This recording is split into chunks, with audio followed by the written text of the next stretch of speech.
It was cold. The wind was blowing increasingly strong. Snow was falling so much that you could barely see out of the window. My mom and I were at home, probably baking bread or folding laundry or something along those lines. My dad had just come home from bringing all the horses inside their stables before the snowstorm would get out of hand. And a few minutes after he got home, the storm took the power out. No more electricity. Now, I was little when this happened. Smartphones didn't have flashlights, so my dad went looking for his torch, but it was out of battery. So then he went to look for batteries. We were out of batteries. So my mom went in the dark and found some candles to light up. It was now about dinner time, and we set the table at candlelight. We had dinner at candlelight, and that night we spent meaningful time together, sharing a meal, sharing around the table, breaking bread, and simplicity.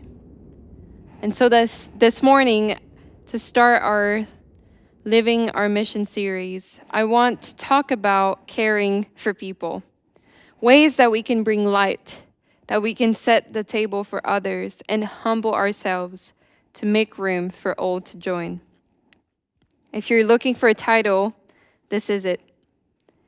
Caring for people, light bringers, table setters, and humble friends. Sarah told us the story in which Jesus is invited over to a prominent Pharisee's home, and he observed the guests' attitude and noticed how they picked places of honor for themselves. They elbowed their way into importance and significance at the table of a highly respected man. And so to respond to the guests' behavior, he told them a parable. When one is invited to a wedding feast, Jesus indicates that he should take the lowest place or the last place, in the words of the Message paraphrase. So what are some of the lessons we can draw from the words of Jesus? How do we set up the table well? How do we invite, welcome, and care for people? How can we do this in a way that does not honor ourselves, but God and his people? First of all, we are light bringers. We shine who he is, the King of Kings, living within us. Just like the candles and the story that I just shared, we come and we bring light in the darkness. We beam with God's majesty.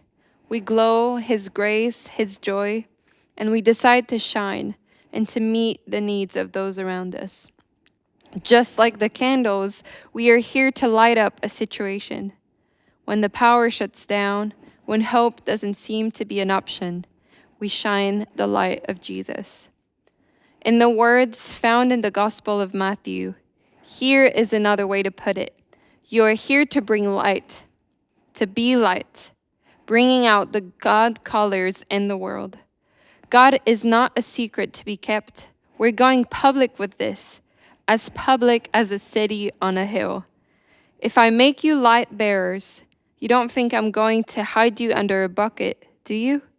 I'm putting you on a light stand, now that I've put you there on a hilltop, on a light stand. Shine. Keep open house. Be generous with your lives. By opening up to others, you will prompt people to open up with God, this generous Father in heaven. So to live out our mission, to care for people, we need to shine, to keep open house, to be generous with our lives. We need to be light bringers. As a church, we bear God's light, and our role is to let it shine by meeting the needs of those around us. Just like those words we have been singing these last few weeks. Lamp aflame, city bright. In our story, Jesus then goes on to address the host. He tells him that he should invite not only his friends and rich neighbors, but also the misfits, the crippled, the lame, the poor, the isolated, the looked down upons. In Genesis 1, verse 27, so God created mankind in his own image. In the image of God, he created them. This means that all are welcome. All can have a seat at the table in the kingdom of God. All are included. We are to be table setters. We seek to include all at the table in the kingdom of God. We look to be generous with our time, with our resources, and we look to practically care for all people as we recognize that they are made in the image of God. Jesus is telling the host, do not be exclusive. Do not just hang out with your comfort friends or those who have influence so you can climb a ladder, but spend time with the misfits. Open your home to them. Open your heart to them. Listen and hear what they have to say and to share. The text tells us that there's a blessing on the other side of helping, of serving. We need to keep open house and to set a table at which we can all meet equally and share our experiences and our love for God. Finally, in order to care for people well, we need to be humble friends. C.S. Lewis says, if anyone would like to acquire humility, I think, tell them the first step. The first step is to realize that one is proud, and it is a biggish step too. Recognizing that we are proud. Not setting the table is not just about meeting a need, but it's also about being humble and available, a friend at all times. You see, before Jesus shared a table with the Pharisees, something happened. He was being watched by the Pharisees who were hoping for him to break the law. But there was a man in front of him with a need. He was suffering from abnormal swelling of his body.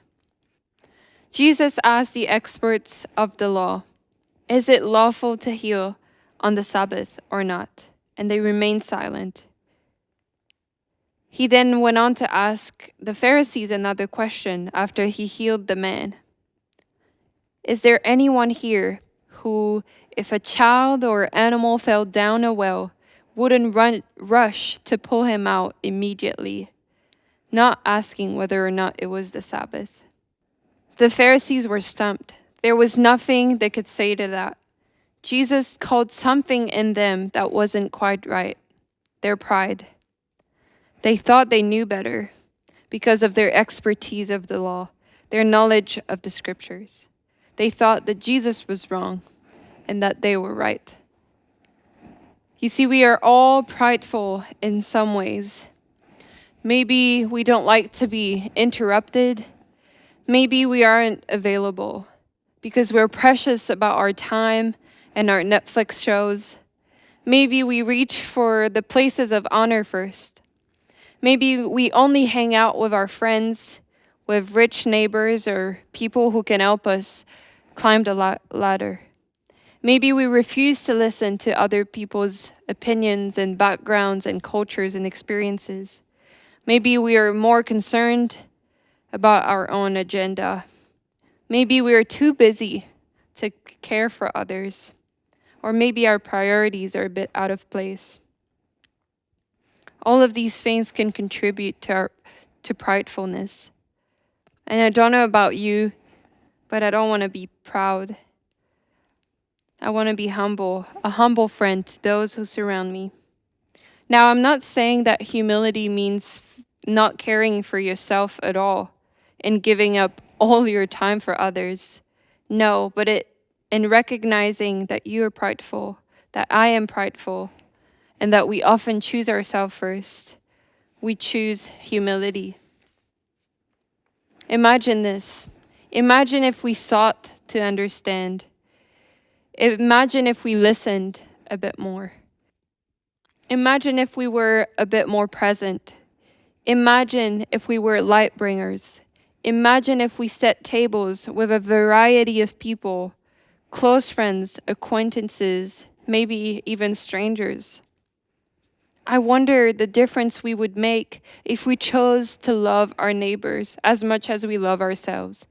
What if I started to value my friends' time as much as I valued my own? What if I valued their needs as much as my own? What if I valued their opinions as much as my own? I believe we can find the fundamentals of caring for people in 1 Corinthians 13, a well-known passage. Love is patient. Love is kind. It does not envy. It does not boast. It is not proud. It does not dishonor others. It is not self-seeking. It is not easily angered. It keeps no record of wrongs. Love does not delight in evil, but rejoices with the truth. It always protects, always trusts, always hopes, always perseveres. And in verse 13, and now these three remain: faith, hope, and love. But the greatest of these is love. Love always protects, it always trusts, it always hopes, and it always perseveres. What if every table we sat at, we had that attitude? What if every conversation we went into, we went in with that attitude? So I want to be a bit practical with you and share some ways that I've been cared for and that you can care for other people as well. First one, be like Dot. Check in on people, call them, text them, make sure they're going okay. Second point, be like Leanne. Pay visits to people who are lonely and to people who just want a friend to be around them. Be like my friend Margaret. Initiate a catch-up. Be like all the Margs. Pray for someone. But don't just say that you will pray, but actually do it. Be like Emma and give a meaningful gift. Listen and pay attention to what people want and like. Be like Anthony, Kofi, or Ryan, or Adam, who are always offering to help. Be like Leanne, who will make cookies for every occasion. Be like Vince, who is always here ready to give an encouragement on a Sunday. Be like Kylie and let your agenda behind to spend time with someone in need. Be interruptible, just like Jesus was interrupted. And finally, be like Sarah and say thank you. Appreciate what people have done and thank them for what they do.